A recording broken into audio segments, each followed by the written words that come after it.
primeiro o texto de Gênesis capítulo 15, versículo 13, e logo após o livro de Êxodo, capítulo 1, versículo 12. Enquanto você procura, eu quero louvar a Deus em público por essa oportunidade. Sua graça, sua misericórdia tem nos mantido de pé.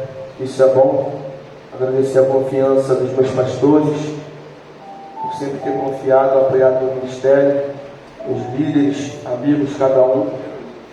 Eu prometo que não vou enfadar os irmãos, mas o Senhor ministrou uma palavra no meu coração e o desejo do meu coração é entregar. Quando estão com o coração aberto para receber a palavra do Senhor, digam glória a Deus.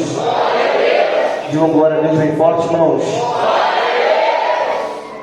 Glória. Quantos vão interceder pela minha vida, faz um sinalzinho assim com a mão. Agora estou tranquilo. Quem localizou Gênesis capítulo 15, versículo 13, digam glória a Deus. Diz assim: então o Senhor disse, fique sabendo com certeza que os seus descendentes viverão num país estrangeiro. Ali serão escravos e serão maltratados durante 400 anos. Agora localiza comigo o livro de Êxodo, capítulo 1, versículo 12. Diz assim: porém, quanto mais os egípcios maltratavam os israelitas, tanto mais eles aumentavam. Os egípcios ficaram com medo deles e os tornaram escravos, tratando-os com brutalidade. Irmãos, eu tenho um costume de sempre, quando for pregar, orar. Então, por favor, sei que já foi orado, mas feche seus olhos e curva a sua cabeça. Senhor, eu oro uma vez mais a Ti, uma vez mais, Senhor, estrelando a Ti, Pai, público, a minha limitação, para que o Senhor venha, em nome de Jesus, ó Pai, me usar para a Tua igreja. Como já foi orado aqui, a palavra é Tua, a igreja é Tua e eu sou Teu. Foi o Senhor que me chamou, o Senhor que confiou uma palavra sobre a minha vida. E por isso eu quero clamar pela ajuda do Teu Espírito para que a mesma venha se entregue. Pois de mim mesmo não tenho capacidade, Senhor. Mas eu sei que como vaso de barro o Senhor me escolheu para que o Teu nome seja glorificado. Assim eu te oro e peço, Senhor, fale conosco e que ao final dessa mensagem vidas venham aceitar a Ti como único e suficiente Salvador, e que todavia seja feita a Tua vontade. Você concorda com essa oração? Se assenta glorificando o nome do Senhor?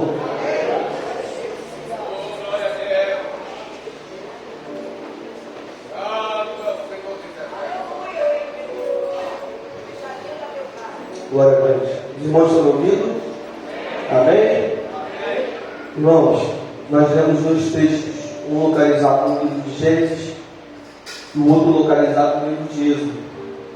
O livro de Gênesis traz ao nosso entendimento que é um livro do princípio, da criação, onde tudo começou. Logo nós, analisando a Bíblia de Gênesis e Apocalipse, nós vamos perceber que a Bíblia tem muitas promessas. Só que o princípio das promessas está no livro de Gênesis.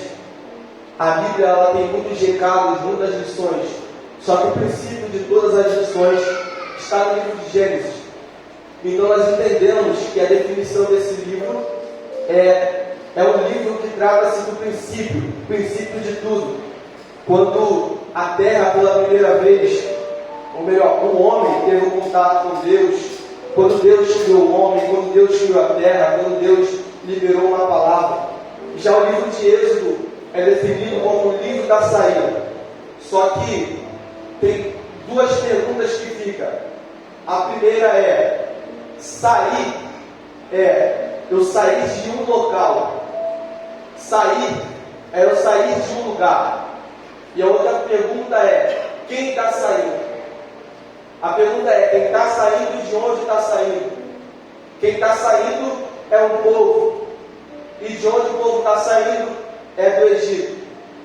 Tudo isso se resume ao versículo que nós lemos no capítulo 15 de Gênesis, versículo 13. Agora Deus olha para Abraão e libera uma promessa sobre a vida dele. Só que eu quero te fazer entender que o chamado de Abraão tem uma importância muito grande para nós. Porque Abraão é conhecido como nosso pai na fé. É o homem que recebeu as promessas de Deus. Abraão é aquele que no capítulo 12 do livro de Gênesis, nós conhecemos um texto, a qual diz que a palavra do Senhor chega a Abraão dizendo: sai da sua terra, do meio da sua sua parentela, da casa do seu pai. Tá bom, Senhor, fiz isso. E agora? Agora eu vou engrandecer o teu nome. Eu vou fazer de ti pai de grande nação. O seu nome será famoso. Deus tem uma obra na vida desse homem por nome de Abraão. Deus tem um projeto na vida dele.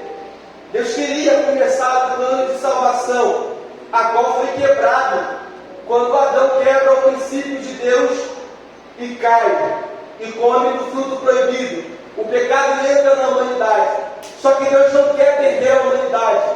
E feito isso, entendendo isso, Deus tem uma ideia. Qual é? É ter um outro plano, um plano de salvação. E esse plano se resume na vida do nosso Senhor Jesus Cristo, a qual deixou o céu de glória, a qual deixou a sua majestade, assumiu forma de homem, forma de servo. Paulo disse que ele foi obediente até a morte de cruz. Mas por causa desse feito, aleluia, o Senhor exaltou o nome dele acima de todo nome, para que todo joelho que está no céu, na terra, embaixo da terra se dobre, e toda língua confesse. Confesse o quê? Que Jesus Cristo é o Senhor. Então Deus tem um plano de salvação que tinha que iniciar. Deus olha para Abraão, um homem improvável, um homem que a natureza humana não apontava como alguém que tinha capacidade de iniciar o plano de salvação. Só que isso é bom porque nos faz entender que desde o princípio, no início de tudo, Deus nunca precisou de alguém que tivesse qualidades para atender o teu propósito. Eu vou repetir. Desde o princípio, isso nos faz entender que Deus nunca precisou de pessoas que tenham qualidade para exercer os propósitos dele para a sua vida. Isso nos faz entender que quando Deus quer, por causa do poder dele, ele chama quem ele quer, do jeito que ele quer, na hora que ele quer, quem ele quiser. Não importa se a sociedade diz que é bom ou ruim, se Deus decidiu chamar, está decidido, não tem como revogar. Não importa se alguém está olhando e está dizendo, não tem capacidade, é limitado demais, não tem força. Se foi Deus que te escolheu, não há ninguém que possa tentar intervir. Isso mostra que Deus é desse jeito. Quando Deus decide, ninguém pode parar. Então Deus chama o homem por nome de Abraão. E Deus faz muitas e muitas promessas a ele. Se nós analisarmos a Bíblia, no livro de Gênesis, no capítulo 12 em diante, a gente vai perceber que Deus faz muitas promessas a Abraão. Só que acontece um episódio, a qual ele tem que se separar do seu sobrinho. Ele tem que quebrar, cortar o vínculo. E quando ele corta o vínculo, Deus ele esclarece, mostra com mais clareza o plano que tinha na vida deste homem. E qual é? Sai da tenda, olha para o céu, vê se você consegue contar as estrelas. Senhor, não consigo. Pois bem, assim será a sua descendência. Olha para a areia do mar, olha para a areia da praia. Consegue contar o grão? Não consigo, Senhor. Assim será a sua descendência. Só que de todas as promessas, que são inúmeras, a que mais me chama a atenção é a promessa do versículo 13 do capítulo 15. A qual Deus olha para Abraão e diz: fique você sabendo o que é, Senhor? Que este povo, o meu povo, que você é o Pai, que começa em você, vai ficar como peregrino numa terra estrangeira. Mas só que não vai ser numa vida boa, vai ficar como escravo. Isso mexe comigo, porque normalmente, para Deus trazer o crescimento, o cenário no mínimo, ao nosso olhar tem que estar favorável. Só que a palavra que Deus libera para Abraão é: eu vou fazer o povo ficar escravo durante 400 anos numa terra estrangeira, mas ainda assim o povo vai continuar crescendo. Alguém entendeu? Eu vou repetir bem tranquilo para você entender. Deus olhou para Abraão e deu um giro na lógica humana. Por quê? Na lógica humana, para crescer, a terra tem que ser boa. Na lógica humana, para multiplicar, a terra tem que estar favorável. Na lógica humana, para gerar frutos, o ambiente tem que estar propício. Mas na lógica de Deus, eu vou tirar o povo num lugar tranquilo, vou levar para uma terra estrangeira. Primeira coisa, está numa terra que não é sua. Segunda coisa, não vai ficar numa terra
você entender a mensagem.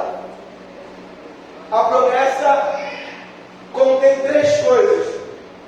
Primeiro, longe de onde cresceu. Segundo, sendo escravizado. Terceiro, crescimento. Não tem como queimar etapa.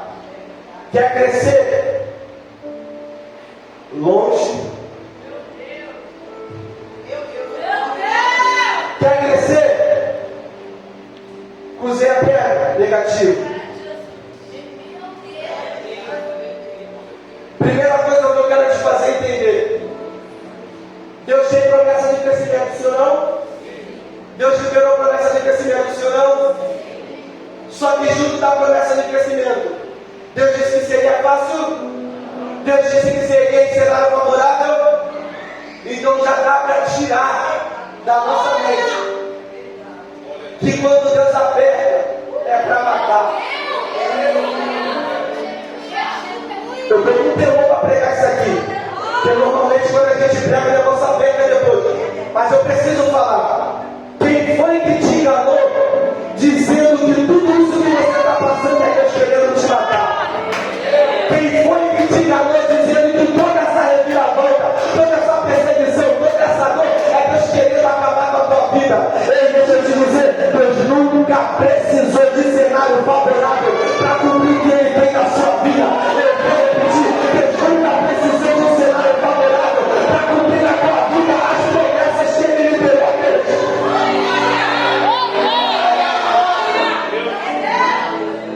Só que agora, o que tem a ver o texto de Gênesis capítulo 15, versículo 13, com o texto de Êxodo capítulo 1, versículo 12? É simples. No capítulo 15, versículo 13, Deus libera a promessa. E a promessa vem com um alerta. Qual é o alerta? Vai ter crescimento, mas vai ter dor. Tá bom, entendi. Mas como isso vai ser feito? Diz a Bíblia que Faraó tenta, bate. Só que quanto mais ele batia, mais o povo. Quanto mais ele batia, mais o povo. Só que o quê? O povo não simplesmente pulou no capítulo 15 de Gênesis, versículo 13 para esse, no capítulo 1, versículo 12. Diz a Bíblia que Abraão morreu.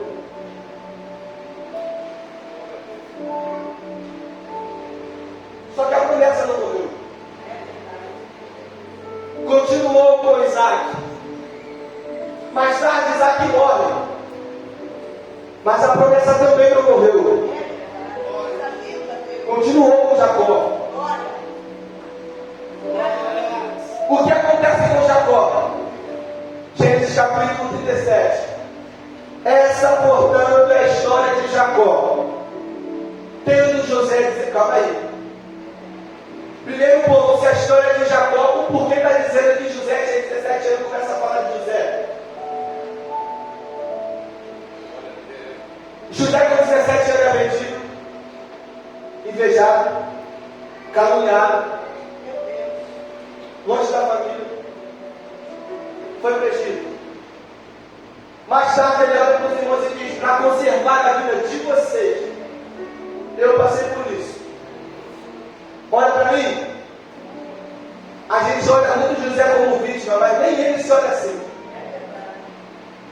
Ele diz, para conservar a vida minha, não, a de vocês. Eu tenho palavra, eu tenho posicionamento, mas vocês, para conservar a vida de vocês, Deus permitiu que vocês me caluniassem. Deus permitiu que vocês me batessem. Deus permitiu que vocês fizessem 1001 coisa comigo. Mas eu não morri. Então, resume a história de José. José é livramento do povo de Deus. Por quê? Faraó sonhou. Qual é o sonho? É 7 anos de fome, 7 anos de fartura e 7 anos de fome, correto? José é levantado no Egito para governar. Ele armazena tudo, é um bom administrador. E por causa da muita gente não morreu de fome. Desce Jacó e a família para o Egito. E diz a Bíblia que Jacó morreu. Mais tarde, José também morreu. E a promessa, onde ficou? Vou repetir. Jacó morreu. A promessa tinha parado nele. José morreu. E a promessa? Eu vou ler de novo. Fique sabendo com certeza que os seus descendentes viverão num país estrangeiro. Ali serão escravos. Serão maltratados durante 400. Aonde está a promessa? Se cumpriu. A promessa cumpriu. Como? Está dentro do Egito. Só que percebe, os hebreus, os israelitas, melhor dizendo, não entram no Egito como escravo. Eles entram com moral. É irmão daqueles que está conservando a nossa vida. É irmão de José, aquele que está conservando a minha e a sua vida. Tem que respeitar. Só que José morreu, ciclo encerrado. Jacó morreu, ciclo encerrado. Mas a promessa está se cumprindo. Êxodo capítulo 1 diz o texto que nasce um novo faraó. O antigo morreu também. Ou seja, não tem mais o que revogar. Acabou, ciclo encerrado. E o que é que acontece com esse novo faraó? Ele olha para o povo e acha muito estranho. Por quê? Eles estão trabalhando para nós. Eles estão servindo a gente. Mas o crescimento deles é muito expressivo. É um crescimento que não tem como entender. É porque não foi eles que receberam a promessa. Não tem como entender o porquê está crescendo tanto. É porque não foi eles que receberam a palavra. É por isso que Satanás quebra a mente. É por isso que a vizinha fofoqueira quebra a cabeça. É por isso que são inimigos que vem aqui meu mal quebra a cabeça mesmo. E não consegue entender. É porque não foi eles que ouviram a promessa.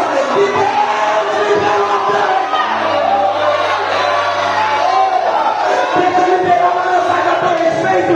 Deixa quem quiser falar mesmo. Deixa quem quiser família mesmo. Quem ouviu a promessa foi.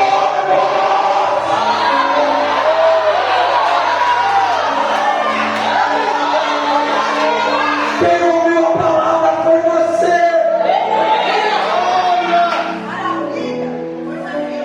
Quem ouviu foi você. As palavras de Deus para Abraão eu farei. Quem? Abraão? Não. Quem? Deus? Eu farei. A responsabilidade da promessa é minha, Abraão.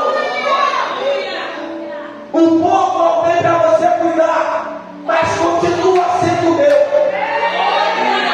A promessa liberei a teu respeito, mas quem vai cumprir sou eu. Parafraseando, Deus está olhando para Abraão e está dizendo: você só está recebendo a promessa, mas fique tranquilo que quem vai fazer ela se realizar. É por isso que Abraão morreu e a promessa não. É por isso que Jacó morreu e a promessa não.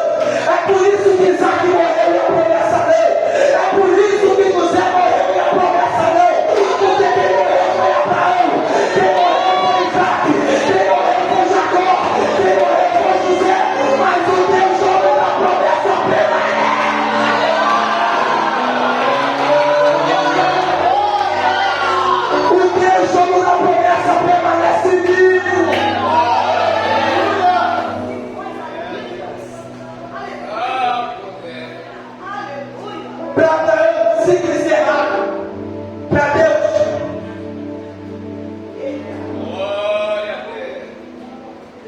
Aí Faraó está olhando e está dizendo: está crescendo muito, vou fazer alguma coisa. Eu imagino chegando com o comandante dizendo: arma custa Israel, chama o restante dos egípcios, traz para dentro de um galpão que eu quero bater um 10-10 com eles.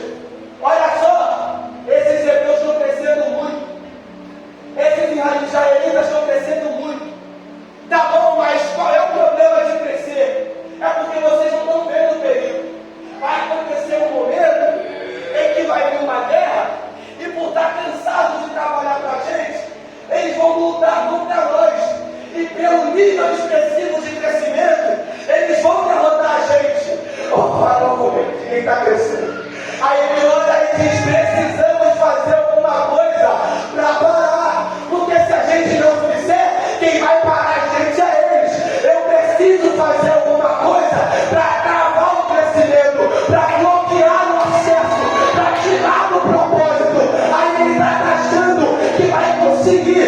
Só que o que o Faraó não conta, o que o Faraó não sabe, é que o povo não está simplesmente crescendo à toa.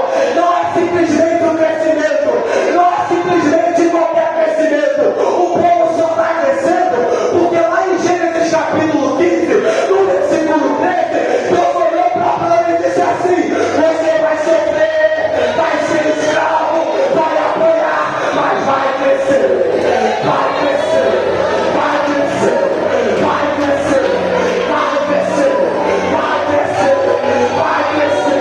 Que isso fica acompanhado dentro de você. Vai crescer, vai crescer.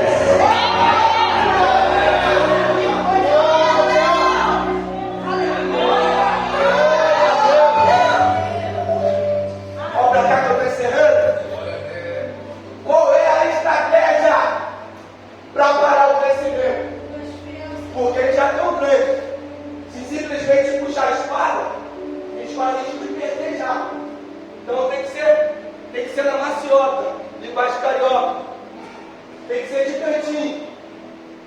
Tem que ser de fininho, na miúda. Não pode fazer barulho, senão eles vão escutar. Qual é a solução, Faraó? Eles trabalham, não trabalham? Eles produzem, não produzem? A gente vai atacar isso. Aumenta a carga horária de trabalho dos homens. Qual é a estratégia? Qual é a finalidade? Aumentar a carga horária de homem. Tem alguém que trabalhou na obra aqui? Tem alguém que trabalhou na obra aqui? É pesado, não é? É duro, não é? Mas tu morreu?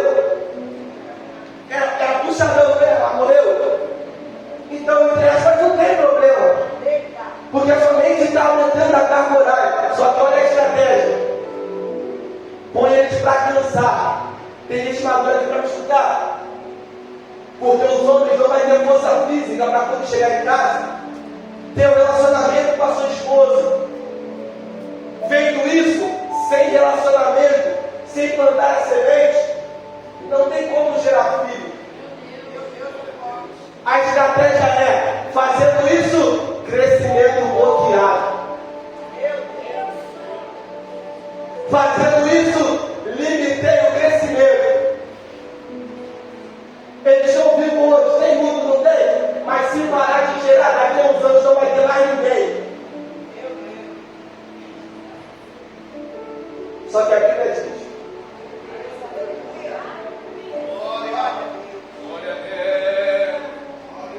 que quanto mais. A minha Bíblia diz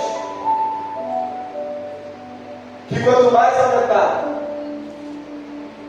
quanto mais você vai trabalhar,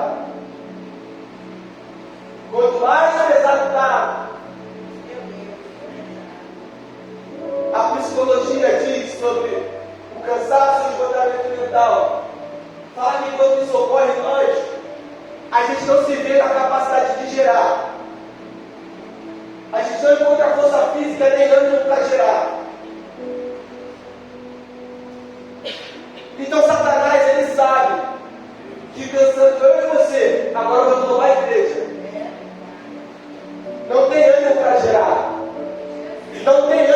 crescer, não tem ânimo para frutificar, mas todos nós.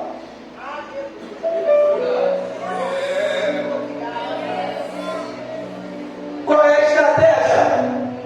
Cansado não gera, cansado não frutifica, cansado.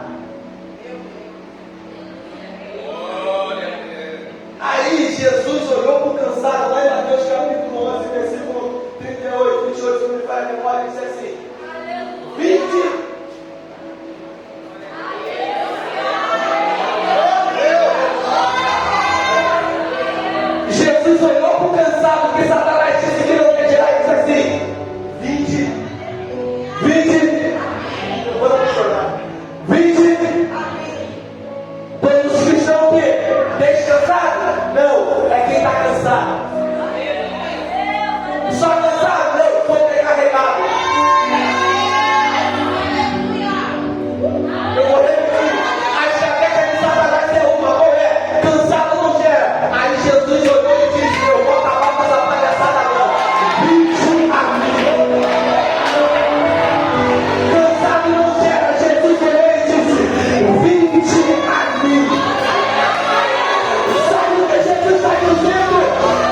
O primeiro é que a promessa não morreu. Só isso já basta. A promessa não morreu. A promessa continua. A promessa continua. A promessa continua, gente. Vou repetir, a promessa continua. Qual é o segundo recado? Quer frustrar o teu inimigo? No dia do teu cansaço.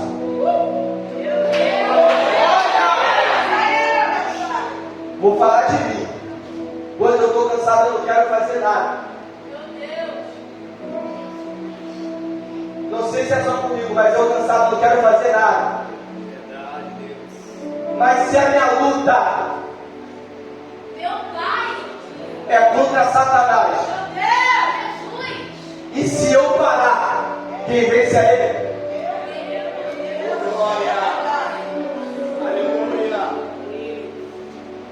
Ouça-me com sabedoria que eu terminei. Já que a promessa é que você vai ficar preso, mas não é perpetuamente, quando é que ocorre a saída? É simples. O povo até gerou por muito tempo, mesmo cansado. O povo até gerou por muito tempo, mesmo tendo fatigado. Mas chegou um momento que estava impossível de girar. Não estava dando mais aquela situação.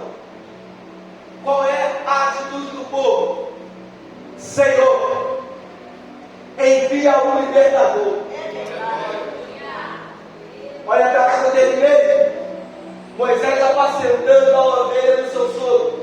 Num dia comum, é visitado por Deus. No meio de uma sarça, a qual o fogo desceu nela e não se consumia. A voz de Moisés olha e tenta chegar perto. A voz de Deus olha e diz: tira a sandália dos pés. Quando Moisés acessa, Deus olha e diz: o meu povo está sofrendo. Eu não quero saber se você é bravo. Eu não quero saber se você tem aparência. Eu não quero saber se você está sofrendo ou não. Eu só sei de uma coisa: é você que eu quero. É você que vai entrar lá no Egito, aonde você foi ameaçado de morte. Tem que sair pro Egito. Tu vai entrar no campo do inimigo e vai confundir ele. É lá que ele te usar. É onde que foi chamado de morte, Moisés. É onde tu veio apedrejado, Moisés. Pode nem falar que dessa vez eu assino embaixo dele, abre a morte.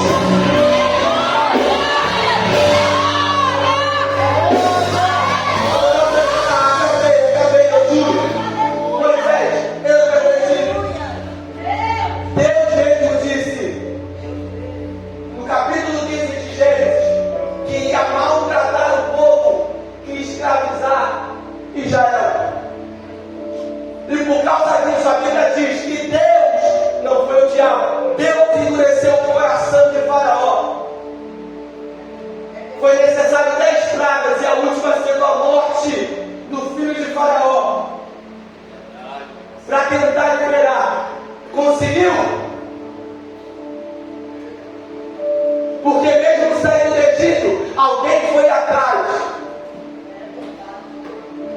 Só que não adianta quando chega o tempo de cumprimento de promessa. Não adianta mais nenhuma oposição tentar chegar. Porque mesmo se o acesso estiver bloqueado, quem consegue entender a lógica de Deus? Se o cumprimento já passou no período da dificuldade, se já passou no período da escravidão, para que mais dificuldade? Aí eu consegui compreender. Porque se vai por caminho normal, não veriam lá se abrir. Se sai por cima da situação, não ia receber o marco de Deus, de ver uma única vez, e eu ia dizer, isso acontecer, e presenciar o que ninguém antes tinha presenciado.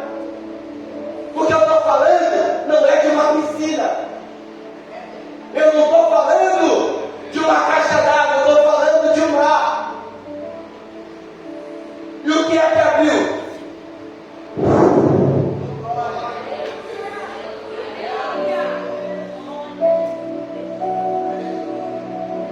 Tá bom, o povo saiu. Se você leu somente ao versículo 12 do capítulo 1, por que tu falou de Moisés? É simples. Segundo a tipologia aqui,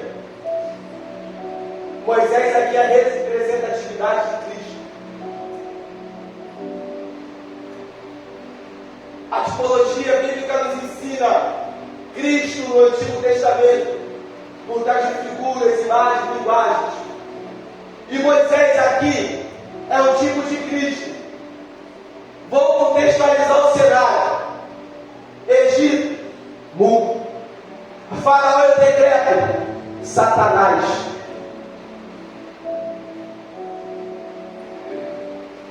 O povo hebreu, os israelitas, somos nós, a igreja.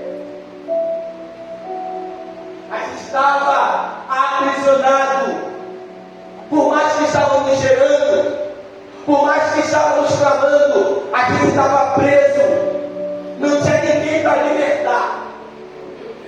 Volto a citar o texto, mas Paulo disse, Filipenses capítulo 2, versículo 5 a 8, que Cristo olhou para a situação e percebeu que a gente não tinha mais controle sobre o pecado, e percebeu que a gente não tem mais força para vencer o pecado, e percebeu que a gente não tem força para vencer o mundo, e disse: Pai, deixa comigo.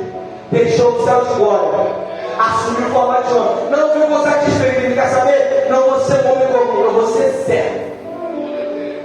Foi obediente até a morte, mas não foi morte natural, nada disso. Foi morte de cruz.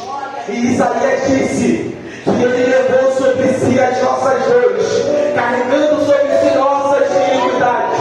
E o castigo que hoje traz a paz, que excede o entendimento a mim e a você, estava sobre ele. E porque ele foi pisado, hoje nós fomos sarados. E por causa que ele ficou quieto, como ovelha muda o matador, hoje a gente tem voz para gritar. Jesus foi para a cruz, não foi? Jesus foi para a cruz, chorou. Jesus morreu, chorou. Mas ao terceiro dia, a morte bateu na porta dizendo: eu matei Moisés. Antigamente eu matei Moisés, eu matei Davi, eu matei os profetas. Mas quando chegou na porta de Jesus, ele disse: para você não me rendo, entrego o meu espírito a ti, Pai, porque ele está consumido. O que é isso? Cristo não perdeu para o mundo, Cristo não perdeu para o pecado, Cristo não perdeu para o diabo, Cristo também não perdeu para a morte. Tudo isso era ele mostrando lá no Antigo Testamento que ele era a figura de Moisés. Moisés entrou no Egito como Cristo fez esse mundo e disse: se você não larga eles, eu vou arrancar da sua mão a força. Jesus olhou para mim e para você e disse: já que o pecado não quer te largar, eu arranco a força. Já que a morte não quer te largar,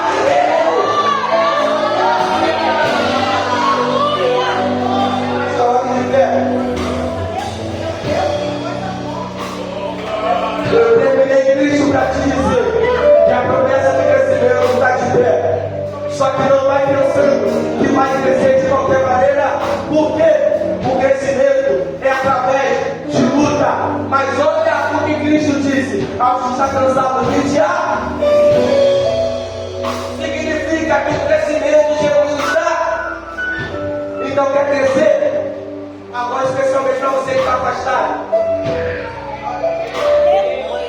Quero conhecer você que está afastado. Eu nunca aceitou Jesus. Havia aqui à frente nesse exato momento. Eu poderia falar muitas outras coisas agora, mas não preciso falar mais nada, porque a palavra foi pregada. Se a palavra não te convence, quem somos nós? Mas o convite de Deus é: vem para o altar porque eu tenho crescimento, vem para o altar porque eu tenho salvação, vem para o altar porque eu quero mudar o cenário. Eu quero cumprir promessa, eu quero libertar. Vem para o altar. Por gentileza, você